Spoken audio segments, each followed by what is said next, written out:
Hari ini saya bawakan pada saudara dalam suasana Paskah 7 perkataan Yesus di kayu salib. Amin. Maka dengan cepat yang pertama sekali, ya Bapa, ampunilah mereka sebab mereka tidak tahu apa yang mereka perbuat. Mengapa Yesus pertama sekali menyebutkan ini? Di antara semua hal yang bisa dikatakannya saudara, ini mempunyai arti yang sangat mendalam. Lukas 23 ayat 34 dituliskan begini. Yesus berkata, ya Bapa, ampunilah mereka sebab mereka tidak tahu apa yang mereka perbuat. Dan mereka membuang undi untuk membagi pakaiannya. Yang pertama sekali adalah Yesus berdoa kepada Bapa Sorgawi bagi orang yang menyiksa dia. Bapak ibu saudara-saudari, doanya adalah untuk meminta pengampunan. Tuhan Yesus tidak rela seorang pun ke neraka. Ini adalah tujuannya. Tujuan daripada salib adalah pengampunan. Haleluya. Tidak ada tujuan lain. Perkataan pertama yang diucapkannya dalam segala penderitaannya, dalam batasan-batasan daripada kemanusiaannya. Dengarkan baik-baik, Yesus adalah Tuhan tetapi dia menjadi manusia. Bukanlah rasa sakit, yang ditahankannya adalah kematian.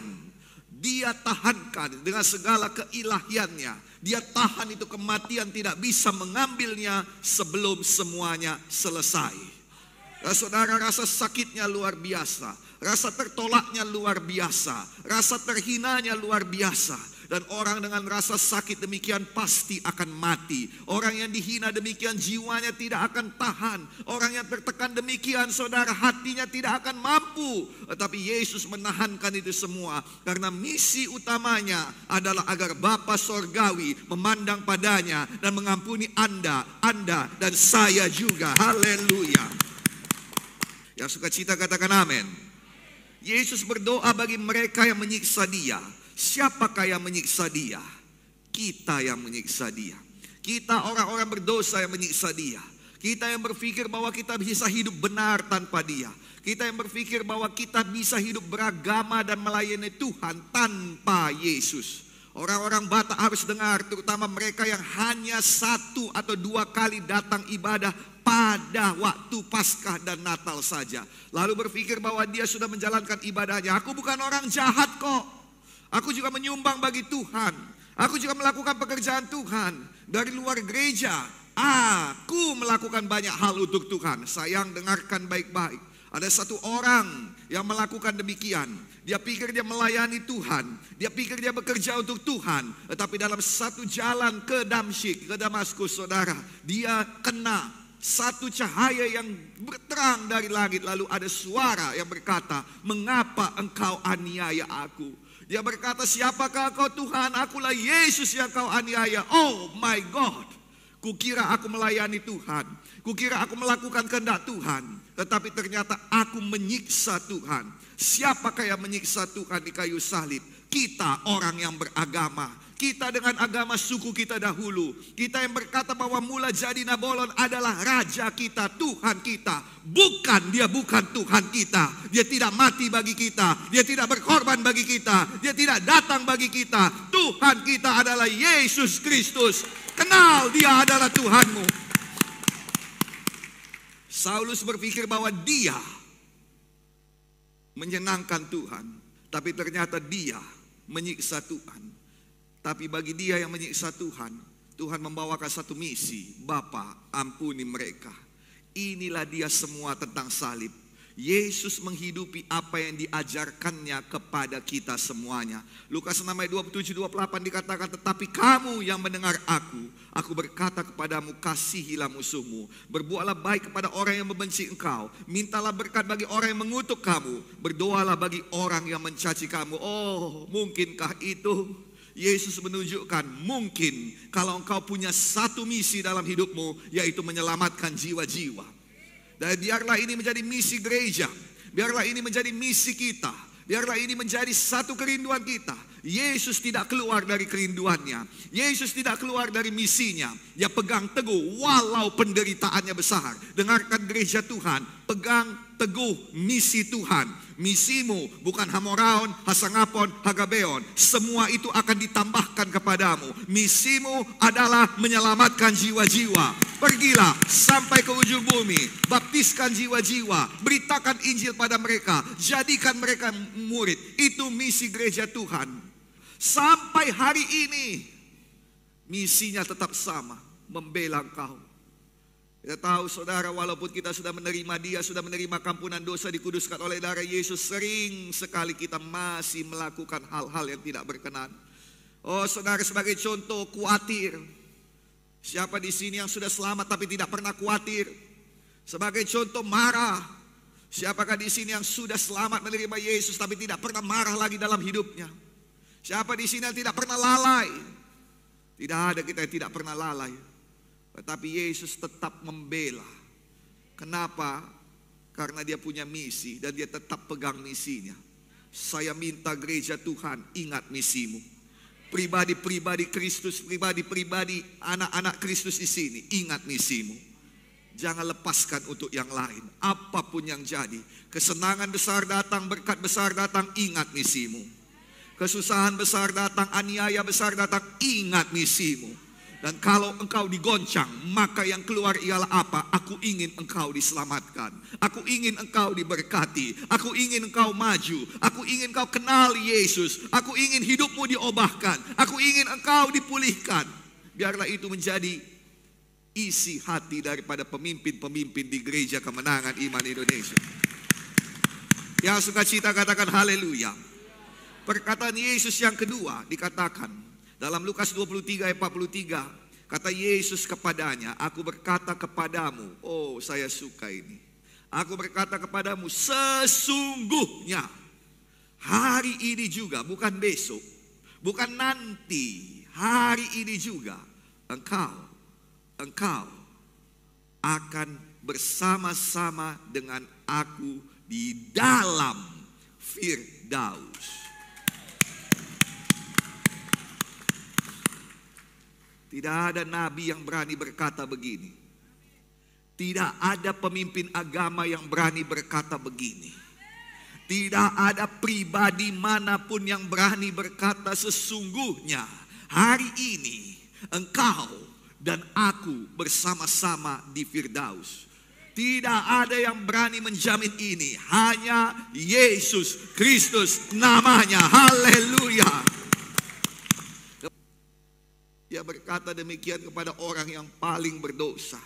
Dari mana kita tahu paling berdosa Pak Pendeta? Karena Dia disalibkan di antara dua orang yang berdosa. Dan hukuman salib adalah hukuman yang paling besar di antara hukuman yang ada di zaman Romawi. Tapi tempat Yesus tidak demikian. Yang paling kotor di antara yang paling kotor. Yang paling rendah di antara yang paling rendah. Yang paling hina di antara yang paling hina. Yesus ada di antara yang paling hina. Karena Dia adalah substitusi kita. Dia membuat ini agar kita dapat berada di antara yang paling mulia. Di antara yang paling suci. Baik di dunia ini maupun di sorga. Dengarkan baik-baik. Tempatmu bukan di tempat yang hina lagi. Yesus sudah disalibkan di tempat yang paling hina. Tidak ada tempat yang lebih hina daripada itu. Tidak ada tempat yang lebih berdosa daripada itu. Supaya Anda dan saya bisa berdiri di hadapan orang-orang besar. Bisa berdiri di hadapan tua-tua, orang-orang kudus di sorga. Haleluya.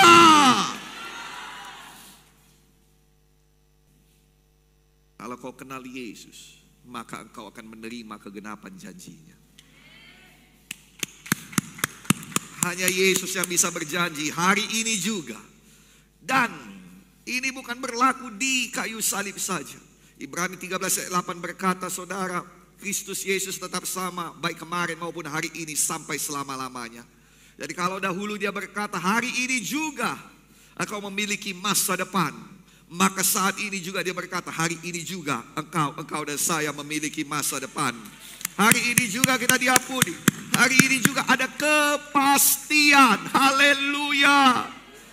memang belum kau terima saat ini kau masih menderita di kayu salib, saat ini kau masih menderita dalam kemiskinanmu, tapi ada kepastian bahwa penderitaanmu tidak berakhir dengan kematian begitu saja. Penderitaanmu akan berakhir dengan penggenapan janji Tuhan. Haleluya.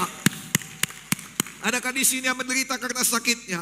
Adakah di sini yang menderita karena kekurangannya? Hari ini Yesus mau melakukan sesuatu yang tidak pantas bagimu untuk kau terima. Karena Dia adalah Tuhan yang mampu dan Dia adalah Tuhan yang mau. Dia memang adalah Tuhan yang memberikannya tidak pantas kita terima. Lebih daripada apa yang kau pikirkan, lebih daripada apa yang kau minta, lebih daripada apa yang kau doakan, lebih daripada apa yang dilihat mata, lebih daripada apa yang didengar telinga. Itu sudah kusediakan bagimu, lebih daripada kepantasanmu, lebih daripada apa yang kau perbuat, sudah kusediakan bagimu. Dan ini hanya bisa didapat di dalam Kristus Yesus. Tidak ada tempat lain, tidak ada pribadi lain, tidak ada yang berani menjanjikannya.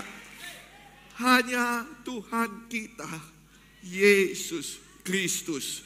Yesus namanya, Yesus namanya, Yesus namanya. Terima kasih Tuhan. Thank you Jesus. Dan Dia memilih ini sebagai perkataan yang kedua, supaya engkau tahu dan pasti mengenai sorga. Kalau dia yang paling jahat sekalipun, hanya dengan mengenal Yesus bisa mendapatkan sorga yang kekal. Maka kita pun dengan mengenal Yesus lebih dalam lagi, bisa mendapatkan sorga yang kekal. Yang ketiga, Yohanes 19 ayat 26 sampai 27. Ketika Yesus melihat ibunya dan murid yang dikasihinya di sampingnya, berkatalah ia kepada ibunya, "Ibu, ini anakmu." Kemudian katanya kepada murid-muridnya, "Inilah ibumu." Dan sejak itu murid itu menerima dia di dalam rumahnya. Yohanes, itu muridnya. Sejak itu ibu Yesus masuk ke dalam rumah yang baru. Alkitab berkata ketika Yesus disalibkan, dia melihat ada orang yang gak punya rumah lagi. Alkitab tidak menerangkan di mana Yusuf. Mungkinkah dia sudah meninggal dunia? Kita tidak tahu. Tetapi yang jelas ada satu orang yang tidak punya rumah. Dan Yesus tidak mau meninggalkan seseorang pun tanpa tudungan. Lalu ayat ini kita melihat bahwa Yesus mati untuk memulihkan keluarga. Ada dua keluarga yang dipulihkannya. Satu keluarga badaniah. Dua keluarga Tuhan, keluarga rohani. Kematian Yesus adalah untuk memberikan keluarga bagimu dan bagi saya.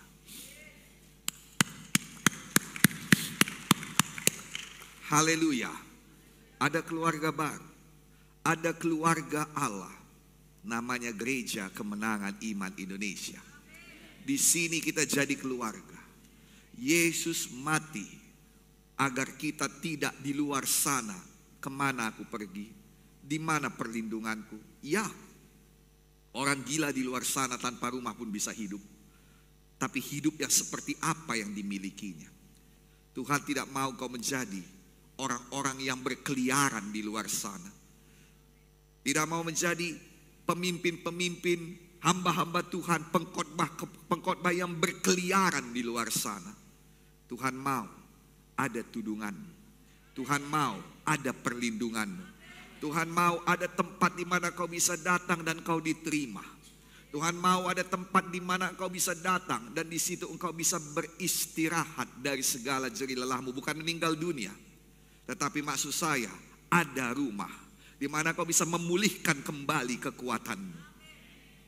Tuhan mau ada tempat di mana engkau bisa mendapatkan orang-orang yang menghiburkan engkau. Tuhan tidak mau engkau sendirian, berjuang sendirian. Itu sebabnya dikatakannya, "Ibu, inilah anakmu." Dan dia berkata, "Inilah ibumu," kepada murid yang dikasihinya. Saudara, ketika Yesus mati, dia menciptakan satu keluarga baru. Keluarga Kristus. Gereja Kemenangan Iman Indonesia adalah keluarga yang diciptakan oleh Tuhan. Dan inilah yang dibawakannya kepada saudara. Dan semua yang melawan keluarga Tuhan melawan Yesus. Itu sebabnya mari kita tinggal di sini. Di sini saudara disegarkan. Di sini saudara dibela. Di sini saudara diutus. Di sini saudara diberkati. Di sini saudara ditudungi. Inilah tempatmu. Dan mulai saat ini dikatakan bahwa Ibu Yesus tinggal bersama dengan Yohanes. Dengarkan baik-baik. Orang-orang akan datang menerima Yesus, menerima salib, menerima karya penyelamatan, menerima anugerah dan kasih karunia. Tetapi kata yang nomor 3 ini bukan hanya diselamatkan, mempunyai kepastian masuk sorga. Hari ini aku dan engkau sama-sama di Firdaus. Bukan hanya ampunilah dosa-dosa mereka. Bukan, tetapi Tuhan mau memasukkan orang-orang yang selamat itu ke dalam satu keluarga. Dan kalau mereka selamat di Gereja Kemenangan Iman Indonesia, kalau Anda selamat di Gereja Kemenangan Iman Indonesia, lahir baru di Gereja Kemenangan Iman Indonesia, adalah maksud Tuhan agar saudara masuk menjadi keluarga Allah di Gereja Kemenangan Iman Indonesia. Haleluya. Nomor 4, Markus 15 ayat 33 sampai 34. Perkataan Yesus berkata, saudara, pada jam 3 berserulah Yesus dengan suara nyaring, Eloi, Eloi, lama sabachthani, yang berarti Allahku, Allahku, mengapa engkau meninggalkan aku. Perkataan Yesus yang keempat ini adalah perkataan salib yang sangat dalam dan sangat menyedihkan. Ini adalah perpisahan dia dengan Bapa Sorgawi. Dengarkan baik-baik. Mengapa engkau meninggalkan aku? Ini adalah perpisahan, ditinggalkan. Saudara yang mengerti arti kata ditinggalkan, ini adalah satu yang sangat-sangat menyedihkan. Dengarkan sayang, saya percaya ini terjadi supaya ketika Yesus datang kali kedua, engkau tidak ditinggalkan di dunia ini. Saya tidak ditinggalkan di dunia ini. Gereja Kemenangan Iman Indonesia akan kosong dan tidak ada yang tertinggal di Gereja Kemenangan Iman Indonesia. Haleluya. Tetapi ini adalah satu hal yang mustahil terjadi. Karena Yesus berkata dalam Yohanes 10 ayat 30, aku dan Bapa adalah satu. Saudara, mustahil. Mengapa kau bertanya, tunjukkanlah kepada kami Bapa? Tidakkah kau lihat Bapa di dalam aku? Kalau kau lihat aku, kau lihat Bapa. Aku dan Bapa tidak terpisahkan. Aku mengerjakan pekerjaan-pekerjaan Bapa. Aku hanya mengerjakan apa yang kulihat Bapa mengerjakannya. Aku dan Bapa adalah satu. Mustahil terpisahkan. Dan hal yang mustahil itu terjadi di kayu salib. Karena di balik perkataan itu ada sesuatu hal yang mustahil terjadi lagi. Yaitu mustahil engkau dapat dipersatukan. Saya dapat dipersatukan dengan Bapa Sorgawi. Tetapi ketika hal yang mustahil, Yesus dapat dipisahkan dengan Bapa Sorgawi, maka hal mustahil lainnya terjadi di baliknya. Yaitu saya dan Anda bisa dipersatukan dengan Bapa Sorgawi. Haleluya. Yang mengerti katakan haleluya. Nah, saudara kasih dalam nama Yesus, kita dapat bersatu dengan Bapa. Karena Yesus terpisah dengan Bapanya. Haleluya. Kita dapat memanggil dia Bapa Sorgawi. Ya Aba, ya Bapa. Karena pada saat itu Yesus sebagai seorang anak yang ditinggalkan, yang tidak diakui oleh Bapanya. Supaya hari ini Gideon Munte diakui sebagai anak Bapa Sorgawi. Karena Yesus Kristus. Terima kasih kepada Yesus. Mengapa bisa dipisahkan Yesus dan Bapa? Mengapa rupanya kita terpisah dengan Bapa? Karena dosa-dosa kita.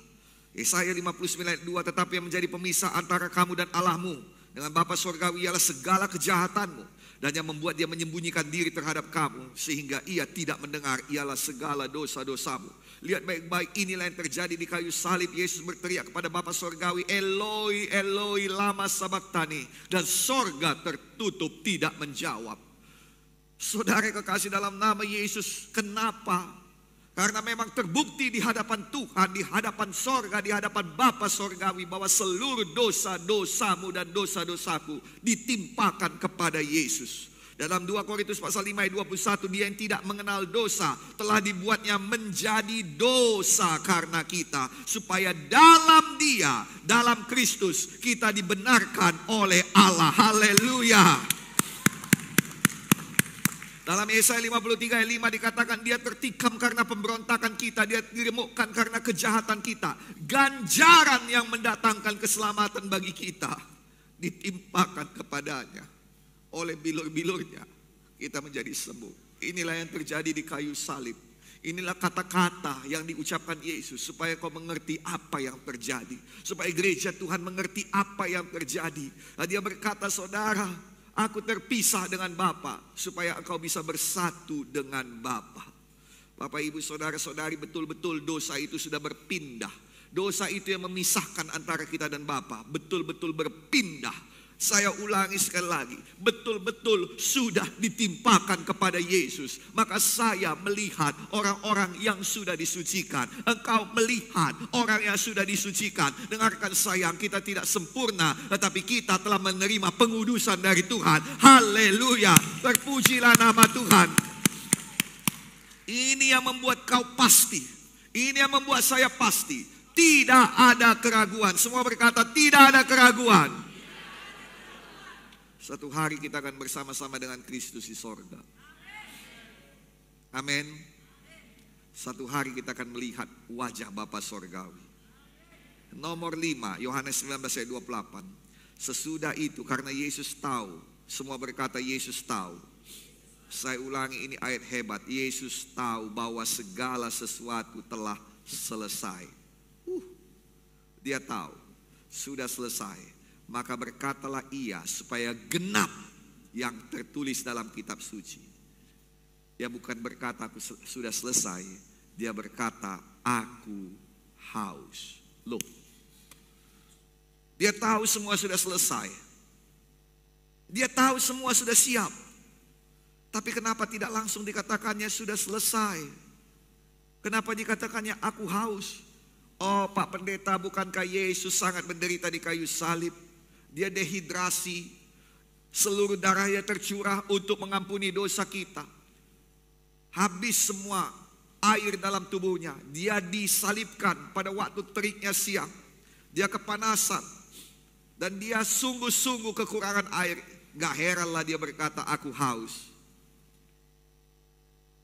Tapi kalau saudara mengerti firman Tuhan, ada satu ayat yang menerangkan mengapa dia tahu ini sudah selesai. Dan apa yang terjadi, dengarkan baik-baik dari Injil Yohanes pasal 7 ayat 37 sampai 38. Dan pada hari terakhir, yaitu pada puncak perayaan itu, Yesus berdiri dan berseru, barang siapa yang haus, baiklah ia datang kepada aku dan minum. Barang siapa yang percaya kepada aku seperti yang dikatakan oleh kitab suci, dari dalam hatinya akan mengalir aliran-aliran air hidup. Perkataan yang sama juga dikatakannya kepada seorang perempuan yang merasa kosong dalam dirinya. Kalau kau tahu siapa yang berbicara kepadamu, niscaya engkau akan sudah meminta kepadanya air hidup. Oh, perempuan ini berkata, aku perlu air itu, tapi dia tidak kenal siapa orang itu sebabnya dia tidak bisa mendapatkannya. Dan saudara kasih dalam nama Yesus, pada Yesus ada air hidup yang mengalir terus. Dan kenapa Yesus berkata aku haus? Karena seluruh air hidup itu sudah keluar dari dirinya, siap untuk diberikan kepadamu. Dia sudah jadi kosong supaya engkau bisa dipenuhkan. Dia sudah jadi kosong supaya dari dalammu meluap dan kau tidak pernah kosong. Haleluya. Sudah semua selesai. Aku sudah kosong. Sudah semuanya selesai, supaya engkau bisa penuh bahkan melimpah-limpah. Aku datang supaya domba-domba itu beroleh hidup yang berkelimpahan. Betullah itu. Aku sudah kosong, supaya engkau berlimpah. Dalam nama Yesus, berlimpahlah dengan damai, berlimpahlah dengan sukacita, berlimpahlah dengan harapan, berlimpahlah dengan kekuatan, berlimpahlah dengan semangat, berlimpahlah dengan antusiasme, berlimpahlah dengan kehidupan, berlimpahlah dengan sumber air hidup. Jadilah, jadilah, jadilah dalam nama Yesus.